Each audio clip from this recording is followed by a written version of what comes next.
Welcome to the New Books Network. Welcome to New Books in Critical Theory. It's a podcast that's part of the New Books Network. On this episode, I'm talking to Derron Wallace about the culture trap, ethnic expectations, and unequal schooling for Black youth. So welcome to the podcast. Thanks so much for having me, Dave.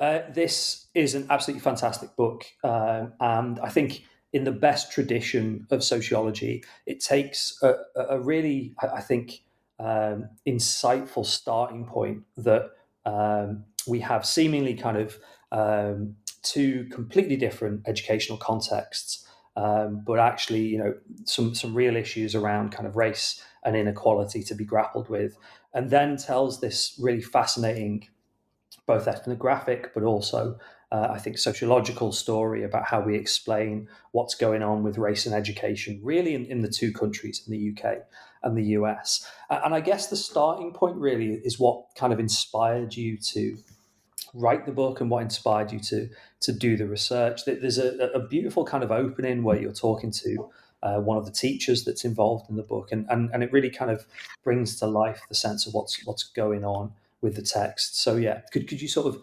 introduce the research for me? Sure. Thank you so much for that question, Dave. I had a chance encounter with a Black teacher I've been working with for about a year.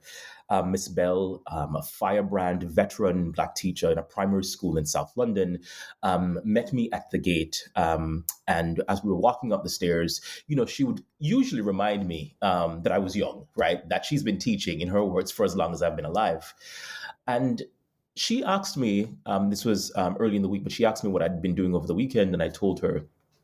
I responded to her. She asked, about the other things I did besides community organizing, because that was what I was doing before I even conceived of this ethnographic study. And when I told her that, among many, many other things that I studied at the University of Cambridge, she was shocked, and she spun around almost, very quickly and stared at me quizzically. And her response was, "And you're Caribbean?" And I thought to myself, well, why would you be surprised that as a Caribbean person, I'd be studying at the University of Cambridge in the US, where I'd just come from a year before? The perception was that if you were Caribbean, you were high achieving. So I thought to myself, well, I shared that with her, and she said, well, no, her exact words were, "Not in England, my friend." And to be very honest with you, Dave, I could not shake the restless provocation her comments provoked. It raised so many questions for me about why it was the case. And I leafed through all sorts of books in sociology, anthropology, history, Black studies, even economics, just to see if I could find some sort of explanation that could assuage my concerns. And I couldn't find anything.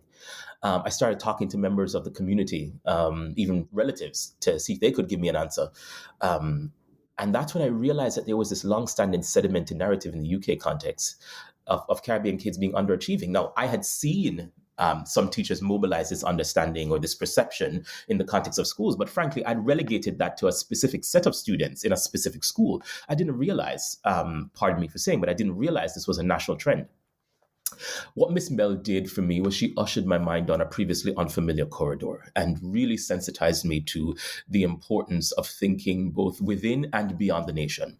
How could it be that in both the US and the UK context, it's purported that there's something intrinsic to Caribbean culture that produces the outcomes or the perceptions of them as being high achieving in the US and underachieving in the UK, when across these two national contexts we experience different results? It isn't or couldn't just be Caribbean culture.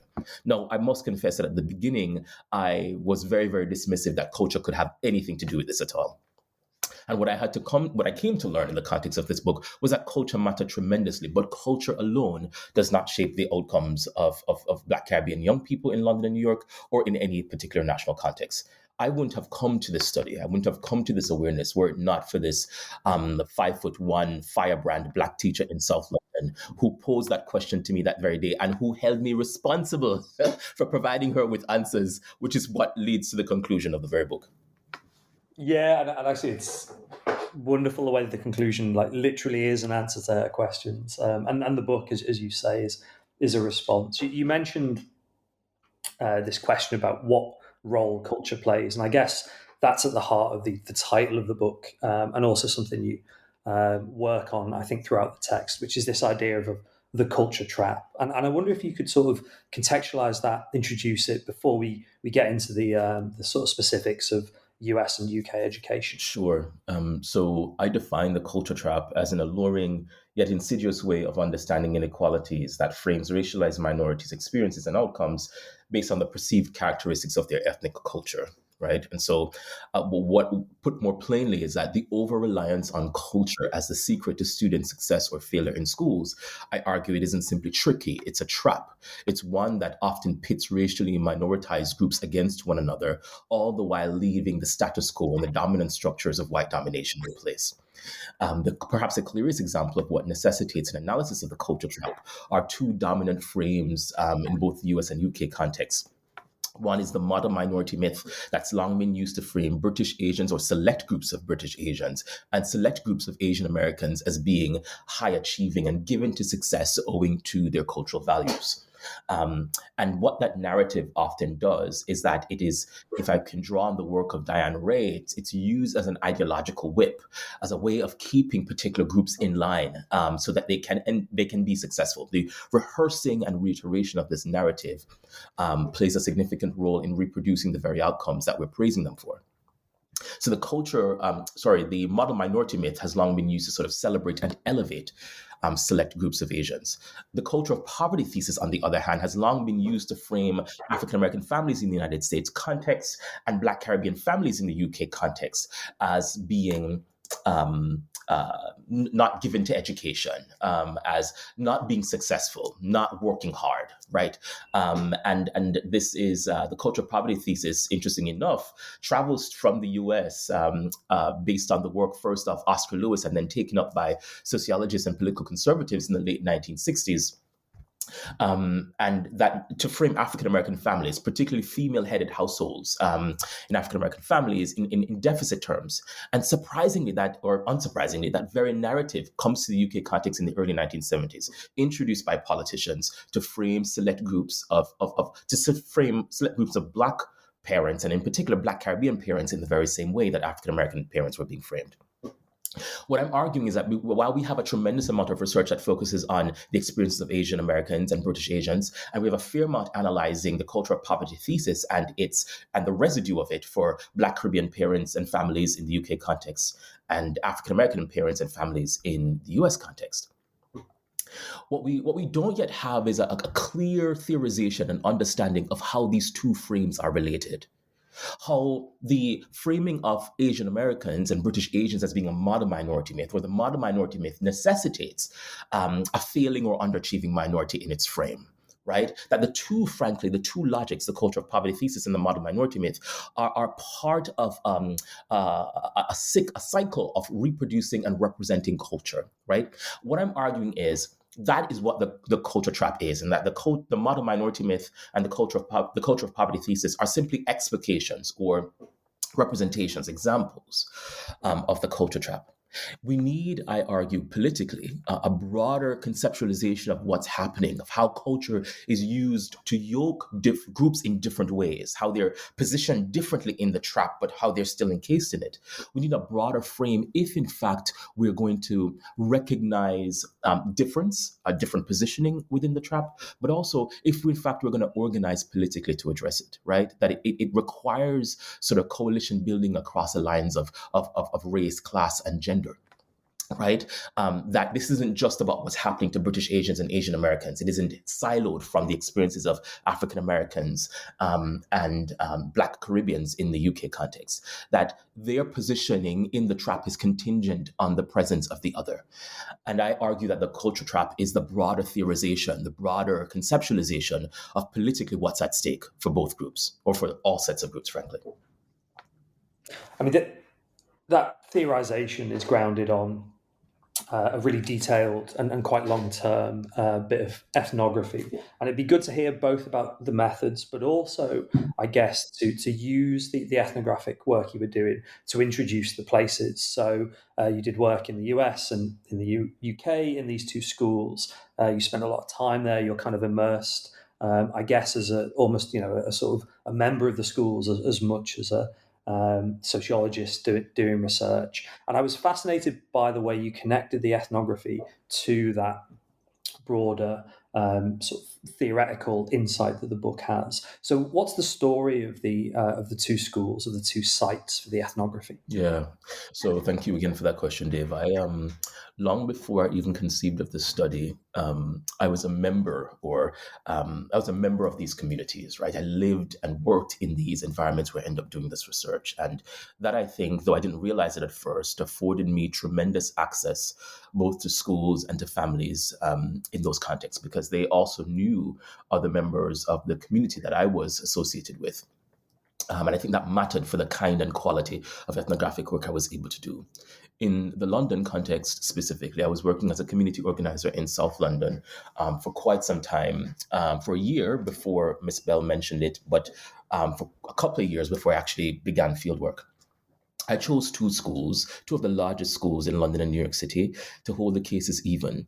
I was also looking for large schools, one, but schools that had the highest concentration of Black Caribbean students in their respective city or borough contexts. As a result of that, I found myself in these two schools that were quite comparable. Not only that, in their history, these are schools with, they weren't new schools, right? These are schools with a long and storied history in their respective contexts that played powerful roles beyond simply played powerful roles in the community beyond simply or solely educating these young people. They were hubs for the community at different points in the school's history. So for those reasons, it felt like a fair comparison. What I was able to do, though, Dave, is provide a complement to what policy analysts try to provide. So we tend to, in the context of education, focus a tremendous amount on numbers, right? On statistics, on uh, measures of students' outcomes and achievement. And that is meaningful on one end. But what ethnography affords us is an opportunity for a close, in-depth, fine-grained analysis of the day-to-day experiences within schools. So put plainly, I went back to school in my late 20s, right? And sat in classrooms and listened to young people and dressed like them on some days and didn't dress like them on other days. I was not an authority figure in the context of the schools. And that I came to learn allowed me to build tremendous trust inside those schools. I listened to the teachers and listened to them as they vented the weight of stress that they were shouldering, not just to try and get all their students to achieve, but as they sort of dealt with these new policy mandates being, brought down from the district as to what they needed to do in their classrooms. I rode the buses with them. In some cases, they dropped me to the train station, so I was in their car. I was outside with them as they smoked, letting out smoke and letting off steam as they vented what was going on in their classrooms. And so I built tremendous trust with teachers too. Not just that, I had originally conceived of this project, Dave, as only a focusing on what was going on in the school. But anybody who's done work with young people know that, and if you've done ethnographic work, you need consent. So at every interview I conducted, and I did 184 interviews, in-depth and focus group interviews, along with 16 months of ethnographic observation, I needed parental consent. And so, if you send home consent forms with young people, they're not going to bring it back, even if you're taking them to Thorpe Park, right? You're going to have a hard time with them bringing it back immediately. And so some of the parents called me. I gave them my cell phone, gave this young people my cell phone number, and the parents called me, and Black Caribbean mothers in particular peppered me with questions about the kinds of questions I intended to ask their children. And when I shared the questions with them, these mothers would often say things like, "Oh, they can't tell you that. You need to come talk to me." So what that allowed me to do was I took them up on the offer, right? I went and met with them inside their homes, in some cases while they were cooking or while they were tending to their children, or, while they, had just come from work, but, prepared a cup of tea for the meeting. That gave me an insider view into the cultural worlds of young people, which was not just about what was happening in school, but the circuit from home to school. Right. And that afforded me this sort of full sense of the cultural worlds of young people, and allowed me to sort of write the culture trap. That is what ethnography does at its best. It gives us a full snapshot, a good sense of the everyday life of ordinary people. And so I focus on that specifically in relation to Black Caribbean young people, the teachers who engage with them in school, the parents who love and care for them outside of schools, and their peers, their non-Caribbean peers, African-American, Latino, white working class, who support them at home and in schools. Yeah, and the kind of the richness of the writing that comes from ethnography is a really important element of the book too, being able to let those stories shine. You sort of flagged. Oh, sorry. Yeah, it's so interesting you say that, Dave, because it's one of the things I struggled with the most when writing this book. It would have been much more straightforward and, frankly, a little bit easier if I just had to write it as a traditional academic text. Yeah. But I needed to take my cue for how to tell the story based on the people who told me the story. Put differently, I had to tell the story in the way the story was told to me. And that meant that I had to take Black parents and Black teachers and Black young people seriously, not simply as participants in a study, but as interlocutors. They were theoreticians in their own right. They could tell me how best to tell a story that would be compelling for not just readers, but even for the kind of story politicians weren't paying attention to. Right. And so I had in many ways to revise I think a tremendous amount about aesthetics, form, and style. It's the reason every chapter opens up with a story, right? It isn't just a way of being a savvy writer, but frankly, it's what allows folks who may not have a degree in sociology or history or anthropology to be able to understand the dynamics, because they do. Right? They're just not going to phrase it in the sort of dry, dispassionate terms, with lots of clunky language that we tend to be used to in sociology and other fields. Do you see what I mean? And I think that comes through most sort of powerfully and I guess kind of in the most compelling way in the second half of the book. So you've mentioned sort of 3 or 4 sets of key actors in the study: parents, teachers, friends, and social networks. But the second half of the book, I think, is where the kids, the students, really shine. And it's ordered, I guess, around 3 ways of thinking about their experiences of education, how they kind of make themselves distinctive, how in some contexts they're deferential, and in other settings they are able to challenge, critique, and defy various, quite racist stereotypes, particularly in the UK context. And I wonder if we can take those 3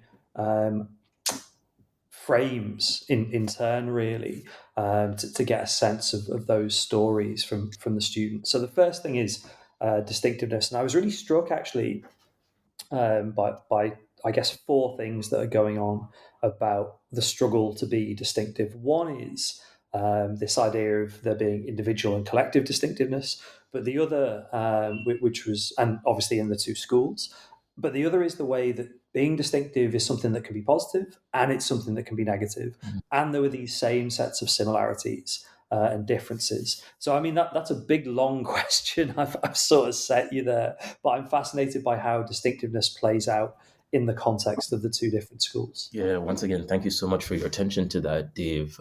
As you noted, as I point out in the book, the 3 dominant cultural logics at work for Black Caribbean young people in pursuit of educational success in and out of schools. The first, as you noticed, distinctiveness. The second is deference, and the third is defiance. But in order to set up these cultural logics, I frame the book in a way that allows us not to stereotype Black Caribbean young people as doing something good or bad,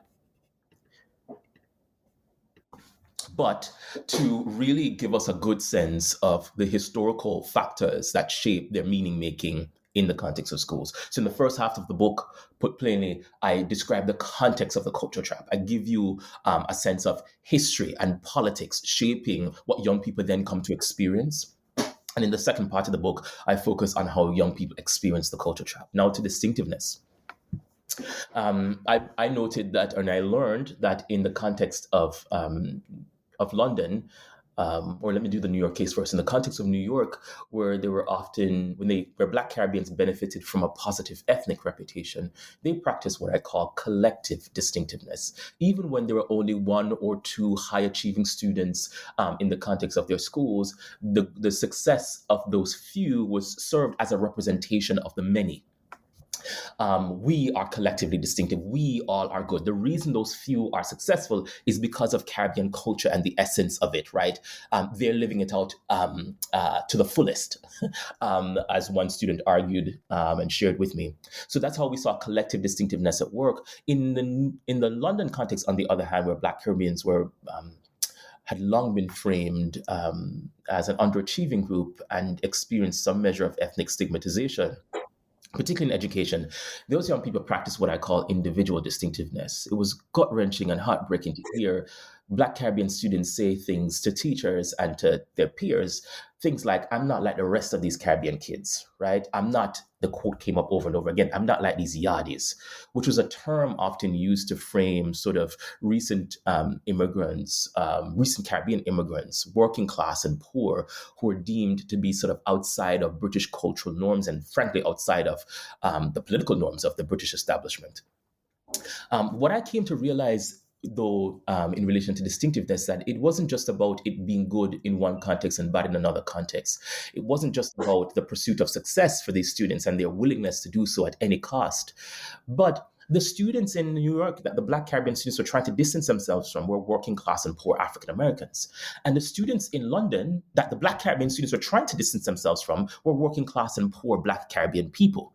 What that comparison then revealed for me, which I would not have expected at the beginning, was that the framing of success necessitated a much a beleaguered party, a structurally disadvantaged group. And in both national contexts, this wasn't just about the stigmatization of African Americans in New York City or the marginalization of Black Caribbeans in London. This was about, if you take it from a global and transnational perspective, this was about the relegation, the marginalization of working class and poor Black people. That is what's at work here. When we only think about this as a matter of culture, we ignore what I call the secret life of social class. In the earlier part of the book, I show that the framing of Black Caribbeans in New York as being high achieving was very much shaped by social class and tethered to U.S. immigration policies. To give you one example, in 1917, U.S. immigration policies necessitated that the Black Caribbeans coming from the English-speaking Caribbean had to be highly proficient in English. That became a code, as it were, for recruiting the middle classes and the elites, who then came to New York City, and their success was represented wholly as a matter of Caribbean culture, when what was facilitating both the representation and reproduction of Caribbean success was their middle classness and their eliteness. It was social class facilitating their success, but it wasn't being represented as such. It was being projected as simply being a matter of culture. That is what I'm calling the secret life of social class. Then we can think that this is just or simply a matter of culture, but what's beneath that culture veils, it conceals more complex dynamics of class, of gender, and of race that we would readily dismiss. And it's because of culture's malleability, its flexibility, why it can often be used as an alibi for racism, an alibi for other forms of inequality that become difficult to name and to challenge, right? And that's once again why I think coalition building across lines of difference, across lines of race, across lines of ethnicity, social class, and gender matter for identifying the culture trap and dismantling it altogether.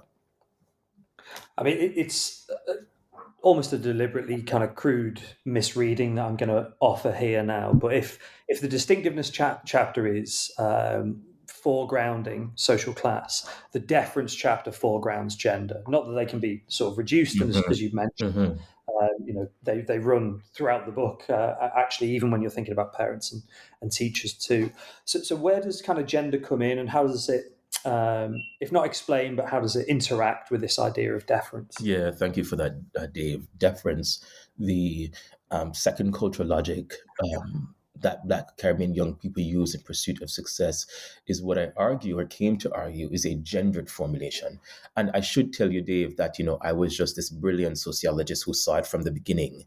And that, they just played into my hand. And that couldn't be farther from the truth, particularly in relation to the gender chapter. This is the finding that was plain to see, but that I had the hardest time seeing. And this is why I have to position myself in the work as a Black Caribbean man, once a Black Caribbean boy. I had benefited it tremendously from some of the gender privileges that these Black Caribbean girls came to critique as being present in the lives of Black Caribbean boys. I didn't see it the way they saw it. But what ethnography and what interviewing in particular forces you to do is to see the world as young people see it. And that's what led me to frame this. So I have to give due credit once again to Black young people as savvy political actors, and ones who are capable, yes, and also quick at discerning structural and cultural inequalities in schools. Deference is this idea that one's behavior, one's comportment, how you speak, how you sit, has an impact in shaping your success in schools. And what I came to learn was that you would expect me to say that it was always different in London and New York. In that chapter, chapter 5, I point out that what the Black Caribbean boys in London experience is very similar to what the Black Caribbean boys experience on the other side of the Atlantic. What the Black Caribbean girls in New York experience, very similar to what their counterparts in London experienced, right? The Black Caribbean boys, in particular, benefited from what I called complimentary deference, or deference for the sake of receiving praise. Teachers would praise Black Caribbean boys for what the girls described as, and I quote, basic behavior. Things like coming to class on time, sitting still, raising their hands to ask a question as opposed to blurting one out, right? Making an attempt at a question or to answer a question, even if they got it wrong. The teachers would praise them tremendously for that. That's what I argue is complimentary deference. Black Caribbean girls were not praised for their efforts. They were not praised for good behavior. They were only praised through high academic achievement. Why, you might ask, were they not praised for their behavior? Because of this logic of what I call compulsory deference, or they're supposed to be deferential. They're girls. There's this logic that's tethered to the idea of girlhood and womanhood, where good behavior and comportment are expected from girls across lines of race and social class, albeit with some nuance. That, for me, is not just about what I found in London and New York City. That's a global story. You would be hard-pressed, Dave, to find any woman in any department who wouldn't, at some particular point, it's been the fascinating part of presenting this, to hear teachers and mothers say, oh, that happens to me at work, or I've seen this man got promoted, or this man was celebrated for this when I was doing the same thing, right? This is to orient us to a global set of a gendered regime of power, right? That's what I illuminate, and I can focus on the local, which was the intent, what was happening inside these classrooms, but in particular spotlight how this happens around the world. How and why does it happen around the world? This isn't just because boys just got up one day and decided to do this, but owing to the educational legacies of empire, owing to the weight of colonialism, which again I bring up in the first part of the book, owing to, for instance, put plainly, the strategic efforts of the colonial administration to educate boys and not girls, right? To subject girls across the British Empire to a set of, a particular kind of work to sort of encourage a particular kind of comportment from them.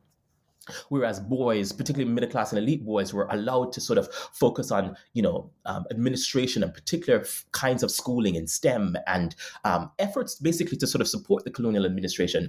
It is from that context that we get this gendered regime of power, which is the residue that we encounter in the contemporary moment. This idea that boys can do certain things and girls can't. But what is flipped on the head in the contemporary moment is that we see data across the world that suggests that girls are high achieving, at least based on test scores. And yet, I get this all the time. Despite sort of high achievement on test scores, they're not praised for their behavior. It is usually, again, through high achievement that girls garner success. And even when they garner success in their schools, we don't see this necessarily translated into labor market outcomes. Right? We don't see it translated in the composition of parliament or the composition of the US Senate or in the nature of our Fortune 500 companies, despite the fact that for the last 30 or so years, we've seen significant increases in girls being high achieving. But I digress. The main part of the story that I want to come to here is that I want to go back to the opening of my answer, was that, I didn't see this plainly, right? What the girls were describing as basic behavior, as behavior that I had modeled and benefited from in the context of schools.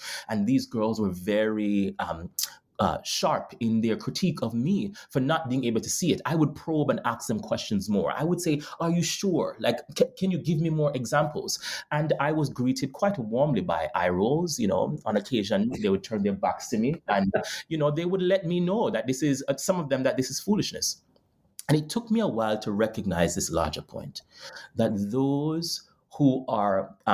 those most proximate to inequality are the ones who best understand its impact, its reach, and significance. That even amongst Black Caribbeans, the power and benefit of male privilege on some ends created this sort of limited my capacity to see these inequalities. Now, I know somebody is listening and saying, what do you mean by male privilege when Black Caribbean boys, in particular in London, have been underachieving and they're the group that people are most concerned about? That was Miss Bell's question to me at the end. But here's the real challenge with that point. It isn't to say that they aren't underachieving. It's to say, or that some of them aren't, and that there's a historical narrative here. But what was mobilizing or motoring this sort of praise of what the girls described as basic behavior in London and New York was that there was a policy context in London and New York City that framed Black boys largely as being an underachieving party, and that teachers felt then that they had to compensate for this, praise them for simple things. That is what we're seeing as, frankly, low expectations for Black boys in an attempt to have high academic expectations for them. It's this grand contradiction where in an attempt to support them, you're praising them for simple things and frankly not holding them to the very highest possible expectations. And that is what the girls were critiquing.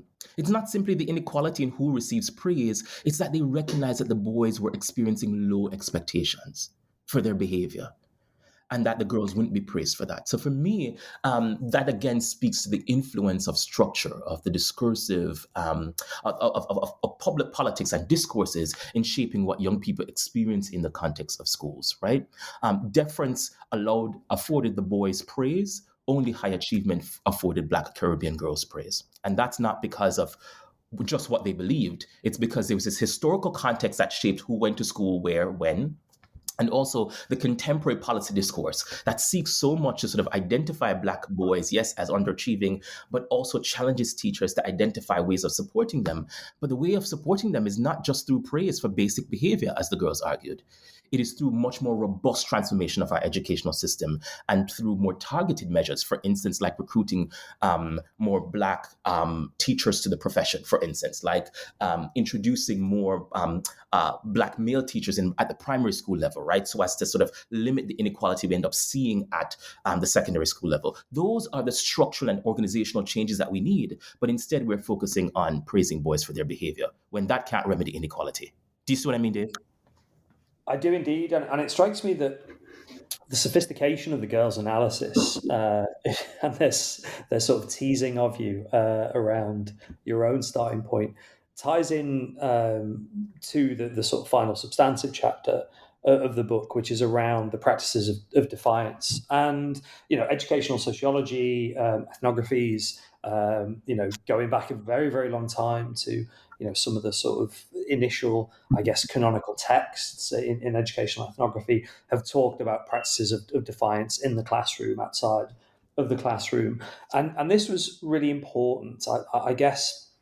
With the girls, you've just given this example of a kind of critiquing and in some ways kind of resisting of both low expectations and the concurrent idea of misapplied high expectations. But what were some of the other practices of defiance that you found in the ethnography? Yeah, thank you for that, Dave. So I found that defiance was a really critical way of both quietly and publicly resisting manifestations of racism and inequality in schools. That these young people would be well aware of what's happening in some cases, and there are points where they couldn't take it anymore, and they would use their power, their relational power, to challenge power brokers in the context of schools. This took different shapes in London and New York City. In London, the clearest manifestation of defiance was the public expression from students that they would leave the school. And many attempted to leave the school. But in the context of the students that I studied, only one ended up leaving the school. This high-achieving middle-class Black Caribbean girl who ended up leaving this state school to go to a private school. And I ended up following up with her parents afterwards, and they described it as her jumping out of one from out of the frying pan into another hot pan, frankly, that this private school was no better prepared to support her, and that she just found herself experiencing different kinds of disadvantage. She wanted to leave the school because she thought that, the teachers had such low expectations of Caribbean students. But she found a similar narrative when she went to a private school all the same, which again speaks to the sedimented narrative across the UK context. So leaving the school or expressing or stating a desire to leave the school was the clearest example of that in the London context. In the New York City context, there are a couple of different examples. The students practice what I call a quiet form of protest, where teachers would rely on these Black Caribbean students to lead conversations. And I observed in the classroom on a number of occasions where the quote unquote high achieving Black Caribbean students, or even the highly participatory Black Caribbean students, even if they weren't high achieving, would not participate. And I would say, what's going on? And they would say, oh, this teacher can't say this about my culture and then expect me to just keep showing up. I'm not going to. And I would say, well, do you think the teacher recognizes what you're doing? And they'd say, well, whether they do or they don't, I'm not going to participate. Right. So I saw that reluctance to actively participate in class as a quiet form of protest. But there was a much more public expression where these students in the New York City context decided to confront the teacher and teachers who were, and I quote, using our culture against us. And in the last chapter of the book, you'll see that the class clown, this young student that I introduced at the beginning, becomes the teacher's chief critic at the very end. He goes to the assistant principal, what in the UK context you'd call the deputy head teacher. And he basically challenges this teacher in the hallway with his peers. They decided they weren't going to send him alone. They were going to organize and go together. And as a result of that, really, the teacher was reprimanded. He was encouraged to really rethink his practices in the context of the classroom. That would not have happened unless these students decided to defy what was going on. In summary, what we saw in the New York City context was what I call interpersonal defiance. It wasn't the school that was the problem, right? It was this individual. These students, these boys in particular, wanted to challenge that particular teacher, right? Or individual teachers that they thought were doing something wrong. The school writ large wasn't the problem. In London, on the other hand, these students practiced what I called institutional defiance. It wasn't the individuals that were deemed the problem. It was the entire school for them that was a problem, which is why some wanted to leave the school altogether. Once again, same cultural logic playing out in different ways, owing to the nature of both the national context and the organizational context these young people find themselves in. The larger point I want to make here, though, before yielding the floor back to you, is that, oftentimes we tend to think of young people as not necessarily political actors, right? That, they're just going along to get along. And what I realized in the context of the school is that both schools, frankly, is that Black Caribbean young people and young people generally are savvy political actors, whether they have the right to vote or not. That in their local context, they will, at various points, rise up, speak out, lash out, or quietly protest what is going on in the context of their schools, right? What I wanted to show was how Black youth, those both quirky and quiet, bold and boisterous, noisy and shy, choose to engage in what's fair and what's right in the context of their schools. And they may not all speak out against it, but they will act and express it in different ways if we'd only take time to do what Stuart Hall had admonished us to do, which is to listen actively to ordinary people. Young people find them reported over and over again. They don't think their parents are listening to them. The teachers are listening to them. Even their friends are listening to them. And the ethnographer then has an opportunity to sit still and to hear what young people have to say, to see the world as they see it, to experience what they experience to some degree. And it's all of that led me to write The Culture Trap. You talk quite a lot through this discussion about the social, political mobilization ideas that flow from the analysis of The Cultural Trap. And I guess one way I might have ended this is to kind of say, well, what does the book tell us about dismantling the culture trap? But actually, I'd like to go back to where we started and the inspiration for the book. And the book, you mentioned this at the start, but the book ends with this conversation with Miss Bell about almost a sort of, well, tell me the answer. What did you learn? How have you explained this apparently paradoxical, contextual insight that the US and UK have really different educational cultures, seemingly for the same group of students. So what did you tell her, and how, I guess, did you kind of did you pass the test that she set for you? Yeah, knowing Miss Bell, I probably didn't pass the test initially, but eventually came to pass it. There was one particular scene at the end day where I shared a finding with her, and she gets up from the table with her hand raised. I really thought she was going to slap me. I really thought, but she ended up giving me a high five, right? Because she was just so pressing in terms of, and unrelenting in her questioning, and really wanting to get at some solutions. I understood why.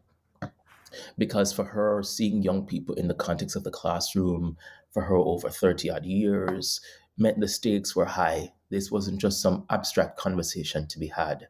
She was thinking about the young people we'd both worked with as a community organizer, with her as a teacher, and what would happen to them later on.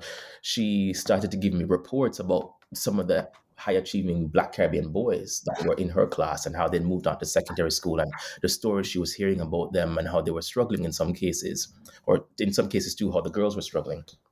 So I understood what she was trying to get at. The main points I lifted up was that oftentimes we're thinking about a set of band-aid knee-jerk responses when in fact deeper structural analysis and solutions are needed. In particular, one of the things about how New York City and London schools are structured differently really mattered for how the culture trap was mobilized in schools. So, mixed ability grouping or frankly setting, which is so commonplace in the UK context, right? It's almost a taken for granted element of schooling that we see most clearly in secondary schools, is how we think we do schooling in the UK context. And tracking, which is what we'd call it in the US context, is how it plays out here. But that facilitates the representation of Caribbean students being high achieving and underachieving, right? Students get to see which set are you placed in. And what I saw in the London context was that Black Caribbean students were disproportionately placed in the bottom set, giving even Caribbean students and non-Caribbean students a sense, visibly based on class allocation, that Black Caribbean students would not fare as well in education as other groups. That isn't because of Caribbeanness. It's the structure of schooling in part that's facilitating that representation at the very least. What I saw in New York City was a different formulation. They had a new policy called AP for All, Advanced Placement for All, where the highest ranked class, students could access it whether they had high grades or not. This was students could take an advanced placement class in calculus or chemistry based on their intellectual interests. And what that afforded in the New York City context was greater variation in the representation and ranking of students by race and ethnicity across classes, because students were now being motivated to take these classes based on their interests, right? What New York City had figured out, which I think is meaningful which is what I shared with Ms. Bell, and it's meaningful for all of the UK, is that what happens when we conceive of education differently, that it isn't just about grades, but that we can think that there is a benefit for learning in an advanced class, even if you don't get a high grade. What might it teach students about the power of learning, the power of focusing and prioritizing one's intellectual life and interests, when it isn't just about the grades you get on your GCSEs? What happens when we move away from a testocracy and value learning beyond the outcomes on a test? That's, again, some of the larger points and larger questions we have to ask ourselves, which is about the design, the fundamental design of our educational systems. What I found was that academic ability grouping was framed differently across the two national contexts, and that, frankly, the policy research suggests that mixed ability grouping, to get to a very specific solution, mixed ability grouping ought to be prioritized in London schools, and the same needs to happen in New York City public schools as well. And I should add, though, at the end, that when I say public throughout, I mean state. That's how we refer to public in the US context, right? So mixed ability grouping is a solution, right? And despite all the evidence that, setting as traditionally practiced really disadvantages the disadvantage, we continue to prioritize it as a taken for granted way of teaching and learning in the UK context, when we need to prioritize mixed ability grouping. So that was the first. The second, which is perhaps the the sharpest critique of the British context is that, we have the there are different critiques for the US and UK context. In the UK context, on the whole, we have a year-long teacher training program, PGCE training, where teachers have to both be engaged in the classroom, but take time to study and learn, and prioritize and appreciate the craft of teaching and learning. But curiously, in this year-long training, you'd be hard-pressed to find more than a module or two focused on the significance of race and culture in classrooms. Despite the UK schools becoming increasingly diverse, particularly in metropolitan cities like Manchester, Leeds, and London.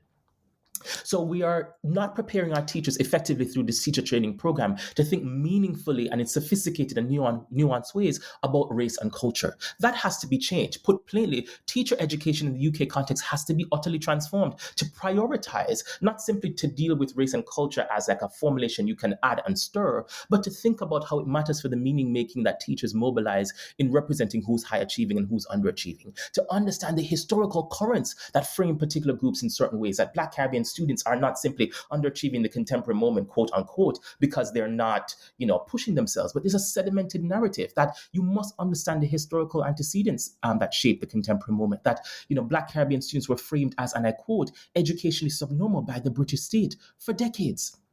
And most teachers may not be privy to this, particularly if they haven't seen Steve McQueen's Small Axe, which brought light to this in, more recent times. In the US context, while we don't have a year-long training program, there's greater sensitivity, yes, to issues of race and culture, particularly in places like New York. But the teachers also are not actively, on an ongoing basis, in professional development, continuing to think about how race and culture shapes the meaning making they have of who's high achieving or not. So in both contexts, more needs to be done around the support teachers need to both learn about the new, more diverse populations in their midst and to unlearn these deficit, sedimented narratives about why certain groups underachieve. My final point, Dave, is that what I came to learn at the very end, beyond what happens for teachers through teacher training programs, beyond what happens with setting and tracking, is that distinctiveness, deference, and defiance are not simply cultural logics that Black Caribbean young people use in pursuit of success. It was an aha moment for me when I realized, frankly, that teachers and parents and school leaders often practice distinctiveness too. They'll say things like, I'm not like the rest of those teachers. I really believe in Caribbean students. Or, I'm not like the rest of these parents. Like I make sure my children come to school on time, et cetera, et cetera. Or they'll go on to say, I've heard teachers confess that, I make sure I'm polite to all the staff in my school. I make sure I'm kind, or I go greet the Caribbean, teacher down the hallway. And that's also a matter of your believing that your behavior, right, is going to change or influence success. The last, defiance. I have led a number of professional development sessions and sat in on policy discussions with teachers and school leaders where I've watched teachers, and white teachers in particular, sit in silence, in protest in silence, during trainings on diversity, equity, and inclusion, for instance. Right? That too is an expression of defiance, right? And so what I saw from the young people was once again a case for how these ideologies are mobilized and reproduced even among the adults in their lives. What that therefore necessitates is a deeper understanding of the culture trap for all social actors involved in the context of education, but also this deep desire for us all to take stock, to introspectively engage with what the culture trap means and what roles we play in that trap. Unless we're able to analyze what happens historically, structurally, institutionally, and interpersonally, we will reify as opposed to dismantle the culture trap. Where next then, after this book? There are no sort of quick routes to ethnography. Yeah.